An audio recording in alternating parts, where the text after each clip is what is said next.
Shalom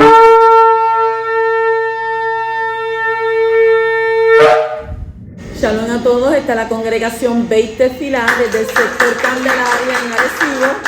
Estamos hoy de fiesta, estamos celebrando Simchat Torah y hoy es nuestra última parashá, la parashá número 54 de Sot HaBerajá. Quiero enviarles saludos a todos aquellos que nos están viendo a través de este medio y también desearles una alegría, una Simchat Torah en este día también a todos aquellos que están a la distancia. Bendito el poderoso de Israel. En esta parashá número 54 es la última parashá. Aquí nosotros estamos cantando Hazak. ¿Por qué? Porque tenemos que esforzarnos y ser valientes para continuar un año más de estudios de Shiur de las parashiot. Y la parashá de Sot HaBerajá significa y esta es la bendición. Y esta es la bendición. Hacemos una introducción y hablamos sobre lo que vamos a ver en esta parashá. Antes de su muerte, Moshe bendijo al pueblo de Israel. En un lenguaje muy formal, estilístico, describió la buena fortuna que le sería deparada a cada una de las tribus. Concluyó con alabanzas al Creador, cuya protección y amor habían de ser eternos, a condición de que el pueblo respondiese con el reconocimiento y la aceptación de su poder. La vida del gran dirigente estaba llegando a su fin. Moshe ascendió desde las planicies de Moab hasta las alturas del monte Nebo, la cumbre del Pisgah, y allí a solas con Elohim le fue mostrada toda la tierra de Gilad, hasta Dan, toda la de Neftalí, Efraín, Menashe y Yehudá, hasta el mar, el Negev en el sur y el valle de Jericó, tan lejano como Zoar. Y esta tierra sería otorgada a los hijos de Israel, tal como Elohim había prometido a sus antepasados. Luego Moshe alcanzó su eterna shalom, su eterna paz en la tierra de Moab. Fue inhumado en el valle, pero nadie conoce el sitio exacto de su sepultura. Y aunque tenía 120 años de edad cuando murió, había conservado su vitalidad física, espiritual e intelectual hasta el fin. Imagínese usted un hombre de 120 años. Este hombre no padecía de diabetes, de alta presión, no tenía ningún tipo de enfermedad. Estaba como en una vitalidad física y espiritual e intelectual. Intelectual es que él escribió estos libros de la Torah, cada letra, cada coma, y él estaba con su mente lúcida. No perdió su ¿qué? Su intelectualidad, la tuvo hasta el fin. Durante 30 días los Bene Israel guardaron duelo por la pérdida de su gran conductor. Luego volvieron su rostro hacia su nuevo dirigente, Yehoshua, que los guiaría hacia la conquista de la tierra de Canaán bajo la supervisión de nuestro Abba Kadosh. La Torah concluye con la declaración de que nunca más se levantó profeta en Israel como Moshe, a quien conociera al Creador cara a cara, panim tu panim. Entonces entramos de lleno a la parashá en el capítulo 33 y versículo 1, donde dice: esta es la bendición, la verajá, con la que Moshe, hombre de Elohim, bendijo a los hijos de Israel antes de morir. Y qué hermoso es cuando una persona puede terminar sus días bendiciendo en lugar de estar maldiciendo.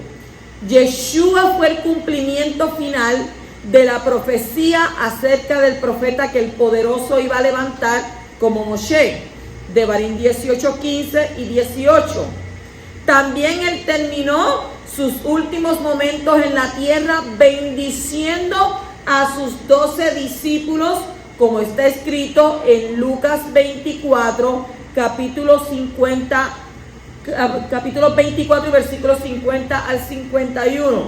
Dice: Entonces los condujo fuera hasta cerca de Betania, y alzando sus manos los bendijo, y aconteció que mientras los bendecía, se separó de ellos y fue llevado arriba al Shamaim.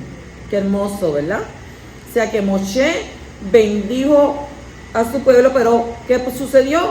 Yeshua también bendijo a sus talmidim.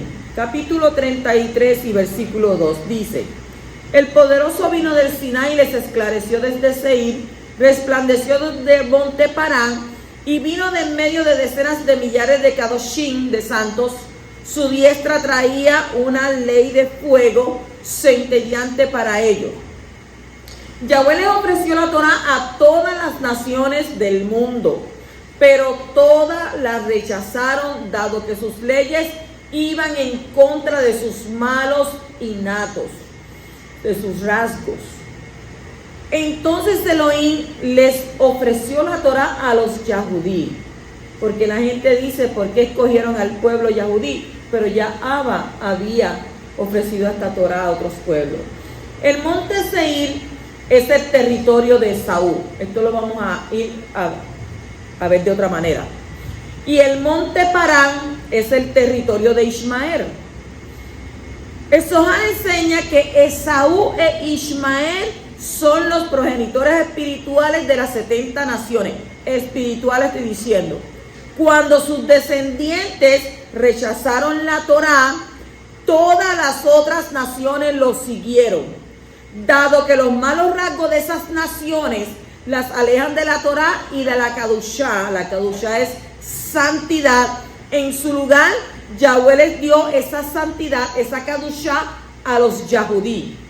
De aquí podemos aprender que cuando la persona desea alcanzar la comprensión de la Torá, primero debe de eliminar sus malas características.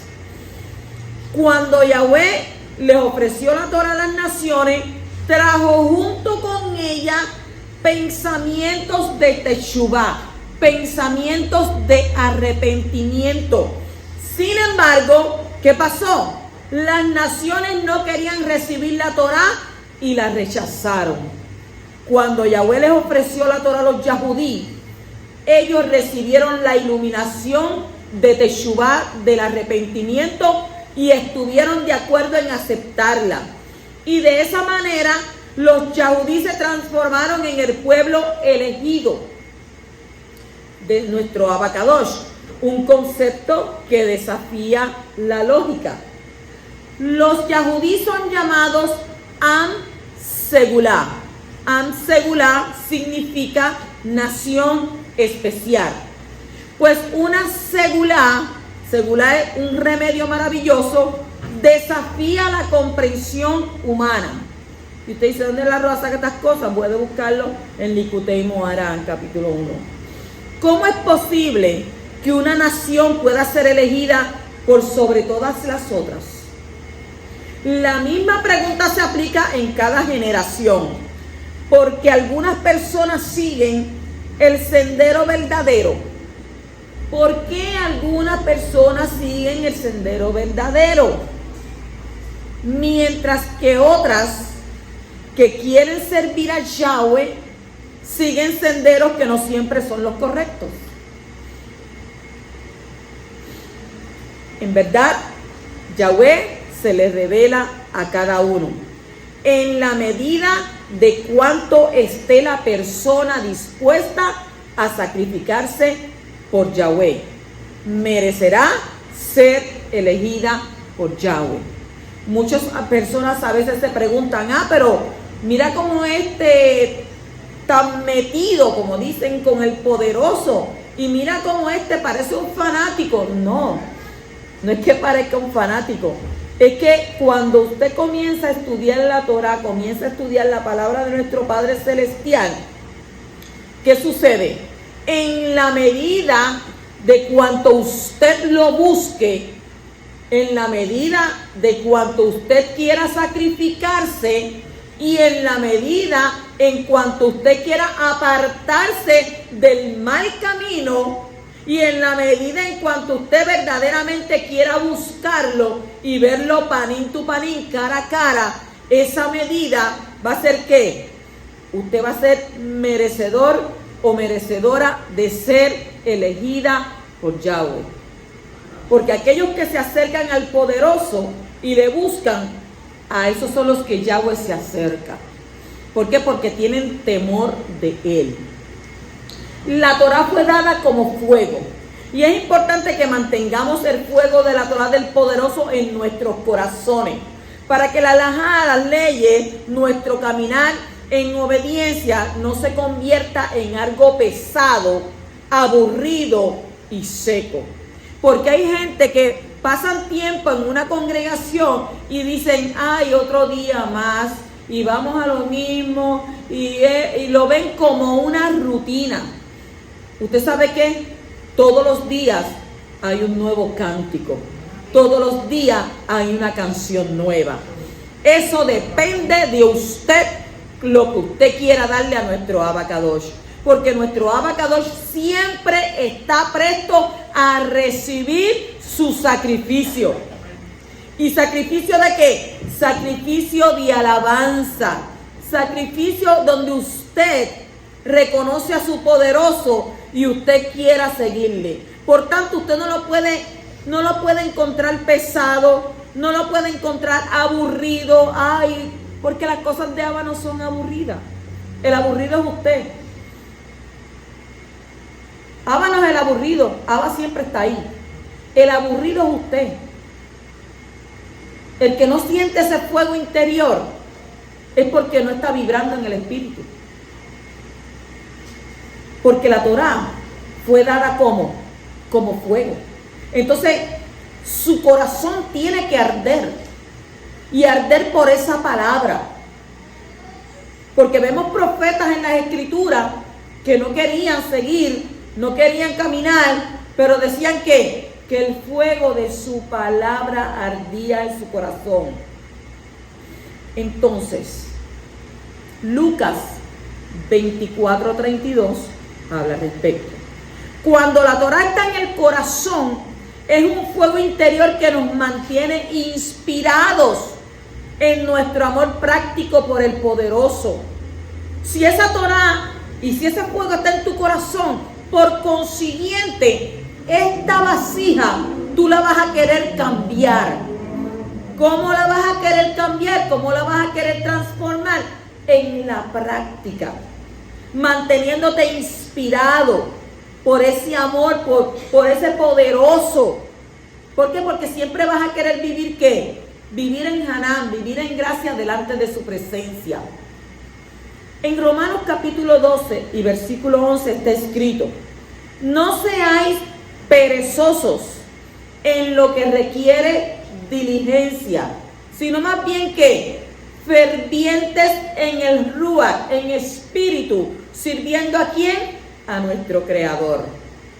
Así que nos manda a que seamos como diligentes, fervientes, siempre sirviendo. En el capítulo 33 y versículo 3, en verdad, Él ama a los pueblos, todos tus kadosh están en tu mano, y se pusieron a tu pie, todos reciben de tus palabras. Los pueblos significan aquí las 12 tribus. El pie hace referencia al pie del monte Sinai. Y los kadosh son los que reciben las palabras del poderoso, como también está escrito en el libro de Gilgalut, Revelación o Apocalipsis, capítulo 14 y versículo 12. Y dice: aquí está la perseverancia de los kadosh, los que guardan los mandamientos de Elohim y la fe de Yeshua. El cumplimiento de los mandamientos es lo que produce Kadushá, lo que produce santidad. Cuando usted comienza a guardar los mandamientos, los misbot, cuando usted comienza a guardar esos preceptos, esos estatutos que están escritos ahí en esa Torá, usted comienza ¿qué? Usted comienza a producir Kadushá, comienza a producir santidad. En el capítulo 33 y versículo 4 dice: una Torá, una herencia para la asamblea de Jacob. La Torá es una herencia para la asamblea de Jacob. Cuando un gentil se convierte al Elohim de Israel por medio de Yahshua el Mashiach, también recibe la herencia de la Torá. ¿Dónde está eso escrito?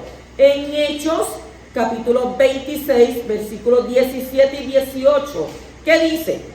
Los gentiles a los cuales yo te envío para que abra sus ojos a fin de que se vuelvan de la oscuridad a la luz y del dominio de Hasatán a Elohim, para que reciban por la fe en mí el perdón de pecados o de sus transgresiones y herencia entre los que han sido ¿qué?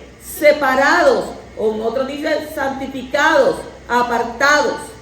En Gálatas capítulo 3 y versículo 29 también está escrito: y si sois del Mashiach, entonces sois descendencia ¿de quién?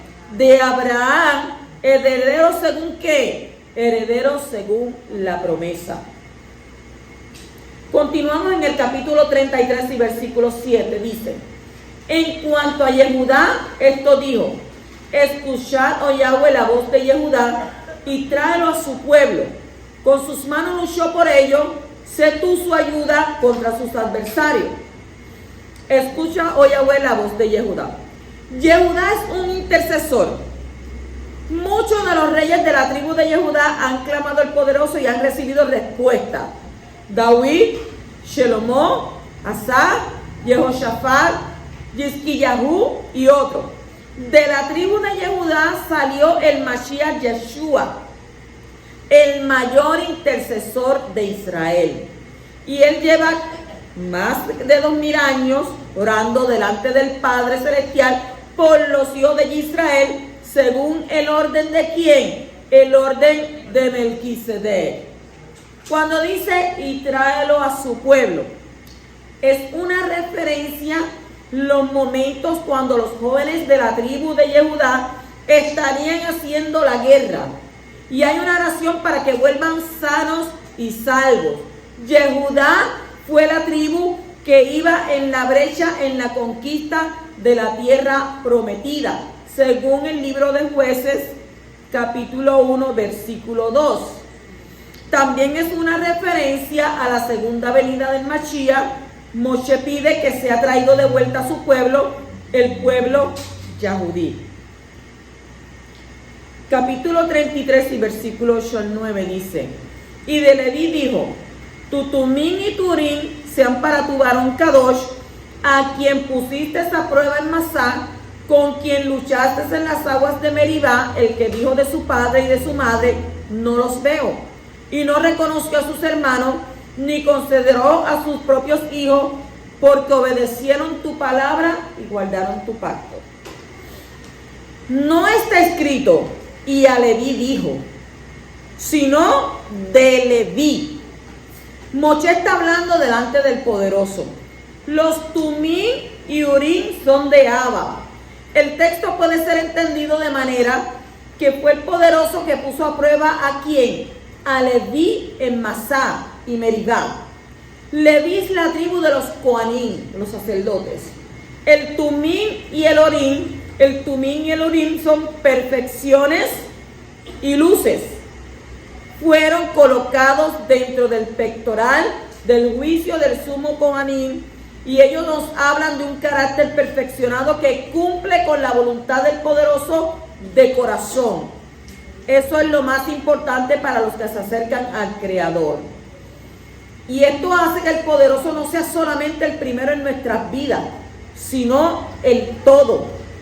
Pero cuando los reclamamos, cuando los reclamos familiares entran en conflictos, porque usted sabe que siempre hay algún familiar que no está de acuerdo con lo que usted sigue, pues entramos en ¿qué? Entramos en conflicto con los reclamos del poderoso. Y los del poderoso tienen preferencia. Parece ser que este texto estaba en la mente del Mashiach Yeshua cuando dijo, según está escrito en Mateo, Matitiyá, capítulo 10 versículo 37. El que ama al padre o a la madre más que a mí, no es digno de mí. Y el que ama al hijo o a la hija más que a mí, no es digno de mí. ¿Qué dice en Lucas 14:26?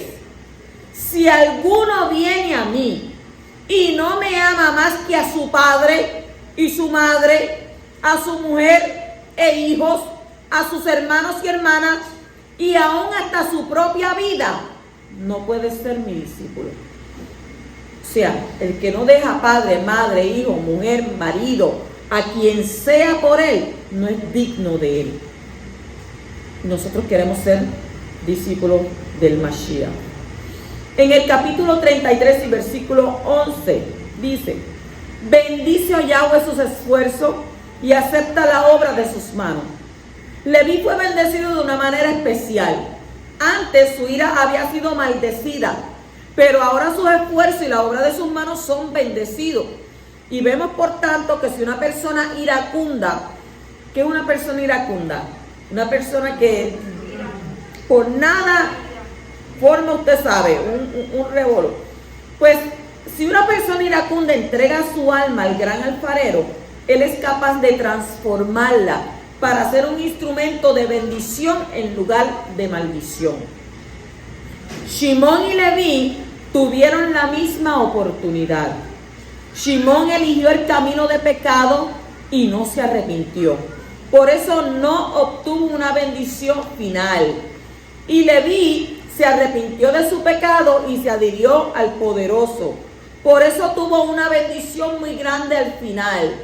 La tribu de Shimón se perdió entre las naciones y la tribu de Leví está todavía en el pueblo yahudí. Es interesante ver cómo todas estas tribus obtuvieron una bendición, y esta tribu, ¿qué sucedió? Fue que fue apartada. ¿Por qué? Por su pecado y porque no se arrepintió. Es importante para nosotros hacer teshuvá, porque no sabes el día, ni la hora, ni el instante en que te llamen. Por eso la Torah nos manda a nosotros a estar preparados a tiempo y fuera de tiempo, y estar orando sin cesar. Orar sin cesar es estar meditando todo el tiempo en nuestro Abba. Y ustedes, ay, pues no tendré vida, ser un fanático. ¿Cómo que tú no vas a tener vida? ¿Cómo que vas a ser fanático? Si la misma escritura lo establece. Estar preparados a tiempo y fuera de tiempo. Imagínese usted en una situación difícil, hecho un iracundo, y en ese momento Abba dice, ya se te acabó el tiempo. ¿Qué entonces va a suceder en tu final? ¿Cómo te vamos a recordar? Por tanto, tenemos que hacer ¿qué? Teshuvá. Shimón no hizo teshuvá, eligió el camino de ¿qué? De transgresión, y no se arrepintió. En el capítulo 33 y versículo 11 dice: quebranta los lomos de los que se levantan contra él y de los que lo odian, para que no se levanten más. Los macabeos que se levantaron contra las fuerzas griegas de Siria durante el siglo II antes de la era común fueron levitas.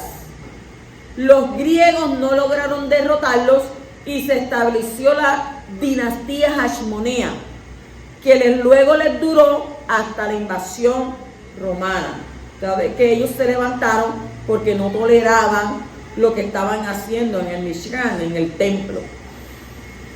En el capítulo 33 y versículo 12 dice: de Benjamín dijo: habite el amado de Yahweh en seguridad junto a aquel que le protege todo el día y entre cuyos hombros mora.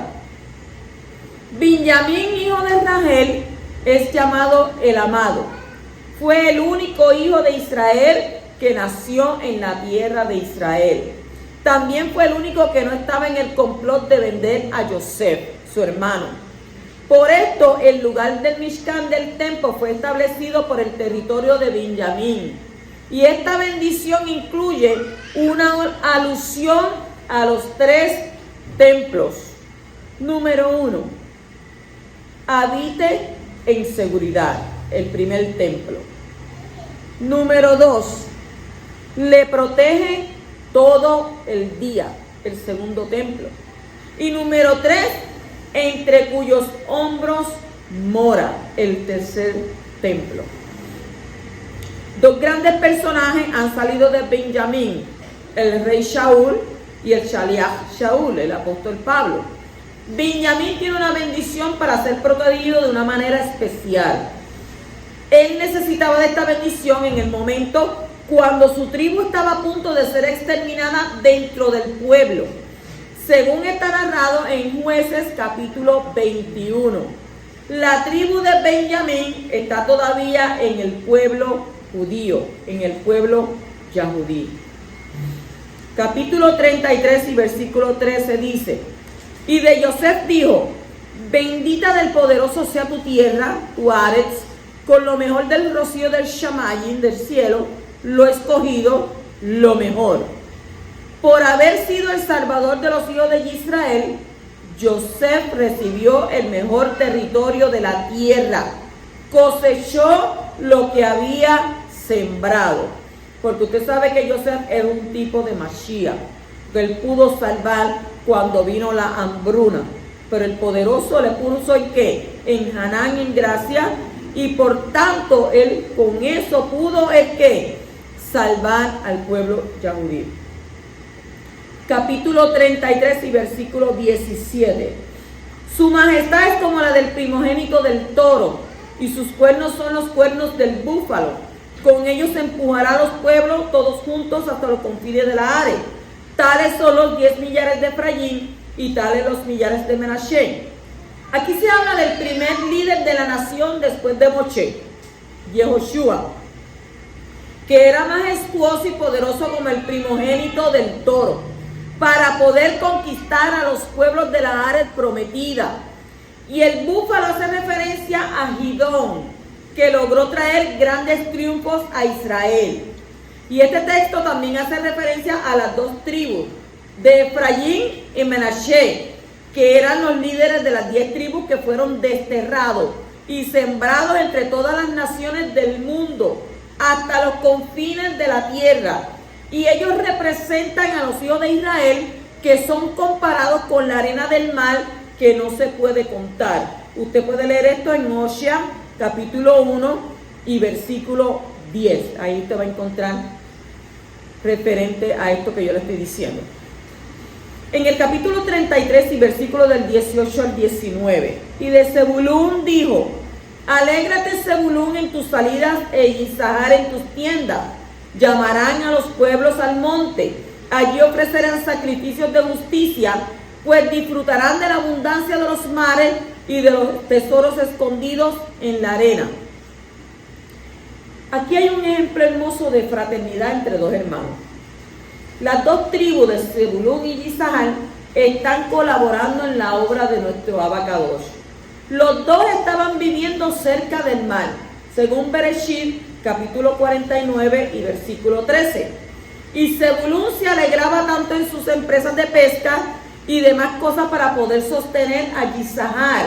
¿Cuándo? Cuando estaba estudiando la Torah en sus tiendas. Si no fuera por Zebulún, Isahar nunca podría dedicarse al shiur, al estudio de esta manera. Zebulún era menor que Isahar, pero en este texto es mencionado primero por causa de su amor práctico para sostener a su hermano en sus estudios. Y este mérito le coloca por encima de su hermano mayor. Y estos dos estaban trabajando juntos para la extensión de la Torá. El uno necesitaba al otro, y Zebulún salió y contó a los gentiles acerca de la fe de Israel y los invitó a venir a visitar a Israel. Isahar se dedicó a estudiar y enseñar la Torá para que Israel y los gentiles que se juntaran con ellos pudieran servirle al poderoso de manera correcta. Según Rashi, los de Isahar contribuyeron con 200 personas para el Gran Sanedrín a lo largo de la historia de Israel, como está escrito en Primera de Crónicas, capítulo 12, versículo 32 al 33. Dice, de los hijos de Isahar, expertos en discernir los tiempos con conocimiento de lo que Israel debía hacer. Sus jefes eran ¿cuántos? 200. Y todos sus parientes estaban bajo sus órdenes. De Zebulún había 50,000 que salieron con el ejército que podían ponerse en orden de batalla con toda clase de armas de guerra y que ayudaron a David sin doblez de corazón. Necesitamos entre nosotros estas dos clases de personas. Algunos están trabajando con las empresas, dando un apoyo práctico y económico a los que se dedican a la oración y a la difusión de la Torá para que no falte la revelación divina en ningún momento. Sin el apoyo de Zebulún, Isahar no podría estudiar la Torá. Y sin el apoyo de Isahar, Zebulún no tendría acceso a la revelación de las cosas divinas. Baruch sea el poderoso por esta hermosa colaboración. Disfrutarán de la abundancia de los mares y de los tesoros escondidos en la arena. Dice, la arena del mar son los descendientes de Abraham y Jacob que perdieron su identidad israelita y están esparcidos entre las naciones. Hay tesoros entre ellos. Y estos tesoros, que son personas estudiosas de la Torá y abren sus empresas, se están levantando desde el fondo del mar en este tiempo y serán de mucha bendición para Israel antes de la segunda venida del Mashiach. ¿Cuántos lo creen? Yo lo creo. Capítulo 33, versículos 20 al 21. Y de Gad dijo, bendito el que ensancha a Gad, se echa como león y desgarra el brazo y también la coronilla. Entonces reservó para sí la primera parte, pues allí la porción de gobernante le estaba reservada, y él vino con los jefes del pueblo, ejecutó la justicia de Yahweh y sus ordenanzas con Israel. Gad recibió su territorio en el lado este del río Jardén, junto con Rubén y la media tribu de Menashe. Y ese territorio estaba sufriendo la amenaza constante de las invasiones enemigas. Por esta causa, Gad necesitaba una bendición especial para poder resistir. Y este texto muestra que él era tan poderoso que podía cortar tanto el brazo como la cabeza de su enemigo en un solo golpe. Además, la tribu de Gad recibió la honra de estar en la primera fila durante la conquista de la tierra junto con Yehoshua. ¿Dónde usted encuentra eso? Devarim capítulo 3. Estamos hablando sobre las bendiciones de las tribus de Israel. Capítulo 33, versículo 29 dice, dichoso tú, Israel, ¿quién como tu pueblo salvado por Yahweh? Él es escudo de tu ayuda y espada de tu esplendor. Tus enemigos simularán someterse ante ti y tú hollarás sus lugares altos. Este versículo en Devarim, en el cual Moshe alaba al pueblo yahudí, es paralelo al versículo en Shemot, en el cual los yahudí alaban a Elohim. La alabanza del pueblo yahudí está asociada con un despertar desde abajo, mientras que la alabanza de Elohim está asociada con un despertar desde arriba. Así Moshe concluyó la Torá con la frase, dichoso eres, oh Israel, enseñándonos a alabar a Yahweh por nuestra fortuna. Sin embargo, no pudo comenzar sus plegarias con alabanza. ¿Por qué? Porque había nacido durante la esclavitud en Egipto y no hubo salvación alguna antes de su nacimiento. Solo lo que hubo fue ¿qué? Muerte. Dado que Moshe nos enseñó a apreciar nuestra buena fortuna, el rey David comenzó los salmos con dichoso es el hombre, enseñándonos la importancia de comenzar nuestras plegarias, nuestras oraciones con agradecimiento a Yahweh. Y este es el final de la historia larga del pueblo de Israel. Finalmente habrá un triunfo eterno. ¿Sobre quién? Sobre los enemigos, con la llegada del esperado ¿quién? Mashiach ben David, que eres ¿qué? Eres el hijo de Abba, el cual vendrá en las nubes, desde los Shamayim. En el capítulo 34 y versículo 6 dice: y él lo enterró en el valle, en la tierra de Moab, frente a Beit Peor, pero nadie sabe hasta hoy el lugar de su sepultura. Moshe fue sepultado por el Poderoso después de una lucha angelical contra Hasatán, como está escrito en el libro de Judas, versículo 9, que dice: pero cuando el arcángel Mijael contendía con Hasatán y disputaba acerca del cuerpo de Moshe, no se atrevió a proferir juicio de maldición contra él, sino que dijo: Yahweh te reprenda, o Hashem te reprenda. Al no mostrar a los hombres dónde estaba el lugar de su sepultura, el Poderoso evitó que el pueblo fuera a implorar el supuesto espíritu de Moshe junto a su tumba, como se está haciendo con otros sabios de la historia de Israel. Lamentablemente es una práctica muy popular entre los yahudí y puede atraer malos espíritus en lugar de los espíritus de los sabios.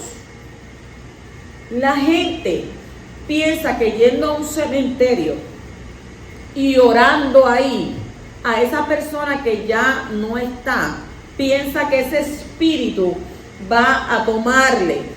Y si es una tumba de un sabio, pues piensa que el espíritu de ese sabio va a poseerle.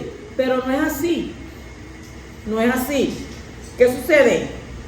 La Escritura nos dice a nosotros en el libro de Eclesiastés capítulo 12 que cuando el cordón de plata se rompe, el espíritu va ¿a quién? Va a nuestro Abacadosh, que fue el que lo dio. Y entonces esta vasija va al polvo. Cuando usted comienza a creer en esas cosas, usted está comenzando a creer en el misticismo. Hay mucha gente que se meten en el misticismo judío porque según aquí vivimos en Puerto Rico, aquí adquirimos muchas religiones y entre muchas religiones está el espiritismo. En el lado oscuro está la santería y está muchas, ¿cómo le puedo decir? Muchos anexos donde estas personas claman a espíritus, espiritistas, se preparan para ser espiritistas. ¿Pero de qué lado? Del lado oscuro. Nosotros tenemos que tener mucho cuidado. A veces nosotros queremos ser más sabios que los sabios. Y a veces queremos ser más sabios que nuestro Abacadosh. Y queremos que Él nos revele cosas que ya Él las ha revelado y cosas que son ocultas del oculto, como dijimos hace poco. Hay libros que ni siquiera nosotros podemos abrirlos para verlos. Porque usted sabe que las ventanas del alma es ¿qué? Los ojos. Y lo que usted ve se le va a meter por los ojos. Siempre recuerdo una persona donde decía que habían libros que le decían que eran libros que eran misticismo, pero que él empezaba por la última página. Él iba a la última página y leía la última página. ¿Usted sabe por qué? Porque hay veces que usted leyendo ese libro no sabe que espiritualmente usted se está comprometiendo con lo que usted está leyendo. Porque a veces nosotros leemos, pero hay veces que la gente lee como que, como el papagayo le decía, ¿verdad? Usted lee, y entonces te preguntan, ¿qué fue lo que tú leíste? No se me quedó nada. No sé qué está pasando conmigo, yo con 20 años a mí no se me queda nada. Pero la Escritura dice otra cosa, tenemos la mente de Mashiach. Tenemos que tener cuidado con lo que nosotros estamos leyendo, con lo que nosotros nos estamos metiendo. Porque, pero es que aquel Pedro sabe un montón de cosas, yo quiero saber más que él. No. Abba le revela a quien él quiera revelarle las cosas ocultas. Hay veces que por tratar de uno buscar las cosas ocultas, se mete en caminos que los desvían del enfoque que debemos de tener. Por eso la Torah dice que no mires ni a tu derecha ni a tu izquierda, que te mantenga siempre mirando al blanco de la soberana ocasión. Entonces, al no mostrar a los hombres dónde estaba el lugar de la sepultura, el Poderoso evitó que que el pueblo de Israel lo adorara. Porque usted sabe que el pueblo de Israel salieron de Egipto, donde era una nación que idólatra, porque adoraban todo lo que había, ellos lo adoraban, se postraban. Y entonces, como el conductor de ellos por 40 años fue Moshe, si ellos sabían dónde Moshe estaba enterrado, ¿qué iba a pasar? Iban a ir a idolatrarlo. Y no podía ser así. Hoy en día, en el pueblo de Israel, están muchas tumbas de otros patriarcas y tumbas de otras mujeres, y ahí muchos yahudí van a ¿qué? Van a orar. ¿Para qué? Para que ese espíritu, supuesto espíritu, implore. Y tenemos al Mashiach, que ora por nosotros, que implora por nosotros. Y está vivo, aleluya. Entonces, lamentablemente, esto es una práctica, ¿verdad?, muy popular y puede traer malos espíritus. La gente, mucha gente no sabe a veces lo que es abrir puertas. Cuando usted abre una puerta espiritual, lo que sale de ahí, hay veces que se posesiona de la persona. Y para usted sacar ese espíritu de usted, hay que orar de verdad y hay que buscar verdaderamente una persona que delante de nuestro Abba esté encabuchada, que no tenga nada malo que hablar de esa persona, porque los espíritus conocen, porque eso lo vemos en el Brit Hadasha. Porque ¿qué fue lo que ellos dijeron? ¿A quién conozco? A Pablo y a Yeshua, pero a ustedes yo no los conozco. Yo no sé quién ustedes, a qué vienen ustedes. Dijeron los espíritus que tenían una persona posesionada. Y dice que los cogieron esos espíritus y le metieron una pela que los enviaron desnudos. Así que usted no sabe lo que es meterse con un espíritu, porque los espíritus no se ven. Y esa es la gran desventaja que nosotros tenemos. No los podemos ver, a menos que usted tenga ese poder de discernimiento, de poder usted discernir y verlos. Entonces, cuando dice frente a Beit Peor, Moshe fue sepultado enfrente del lugar donde los hijos de Israel pecaron con las hijas de Moab, según el libro de Números 25. Y esto nos enseña que el pueblo recibió el perdón de ese pecado. Y cada vez que el poderoso ve ese lugar, se acuerda del pecado. Pero al mismo tiempo se acuerda de aquel Moshe, como también el Mashiach, que estaban dispuestos a ¿qué? A dar sus vidas para que el pueblo pudiera ser perdonado. Por eso es que él fue enterrado ahí frente a eso. En el capítulo 34 y versículo 7 dice: aunque Moshe tenía 120 años cuando murió, no se habían apagado sus ojos, ni había perdido su vigor. Mire qué diferencia de ese tiempo a este tiempo. Y sabemos que han pasado muchos siglos, ¿verdad? Y sabemos que han pasado mucho tiempo. Pero este hombre estaba ¿qué? Alerta, activo, en tiempo, lugar y espacio. Así decimos nosotros en el hospital cuando nos llega un paciente.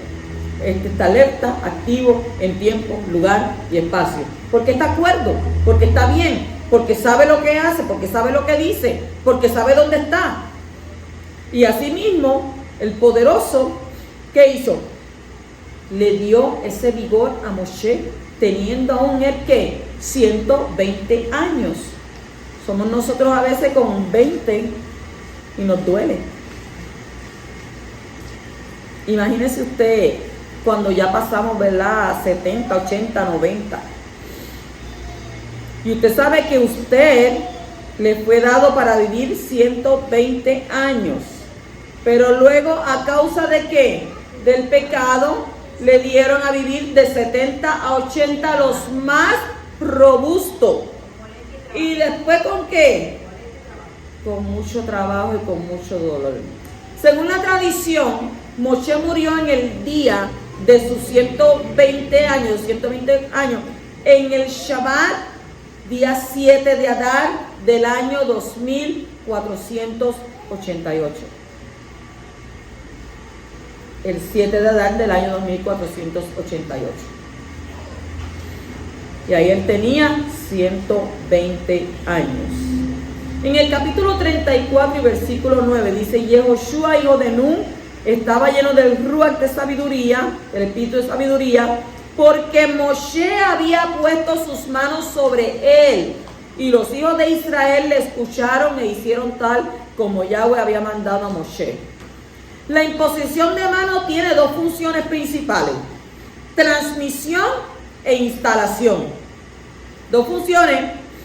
Por eso nosotros tenemos que tener cuidado de quién viene a poner las manos sobre nosotros, porque le está transmitiendo y le está instalando. Cuando Yeshua fue instalado en su ministerio, también recibió la transmisión del espíritu de sabiduría, por medio del cual podía dirigir al pueblo después de la muerte de Moshe. Tenga cuidado.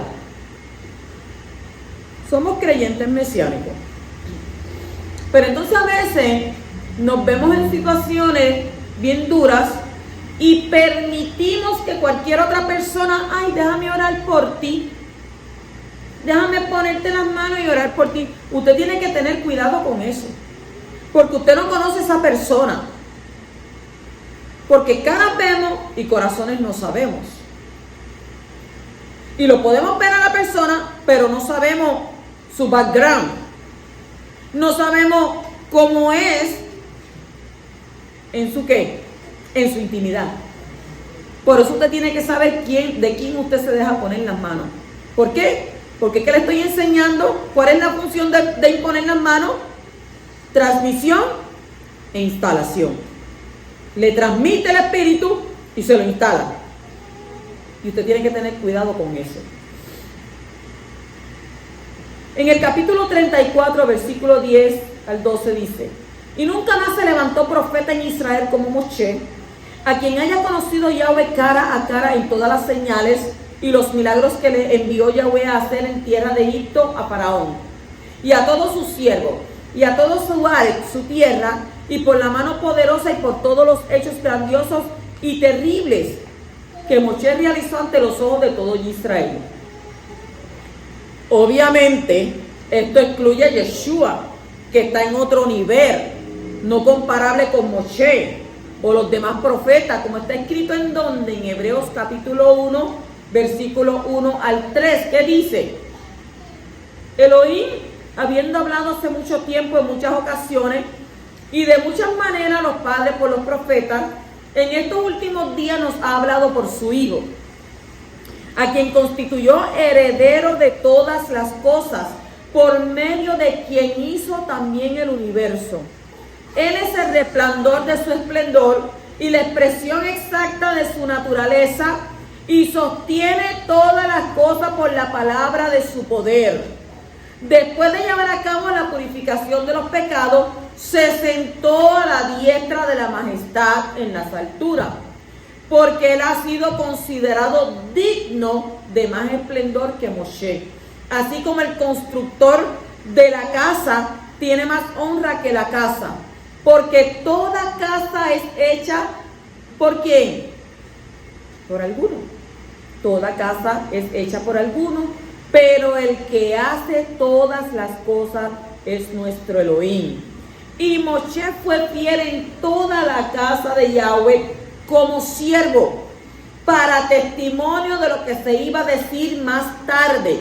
Pero el Mashiach fue fiel como hijo sobre la casa de Yahweh, cuya casa somos nosotros, si retenemos firme hasta el fin nuestra confianza y el esplendor de nuestra esperanza.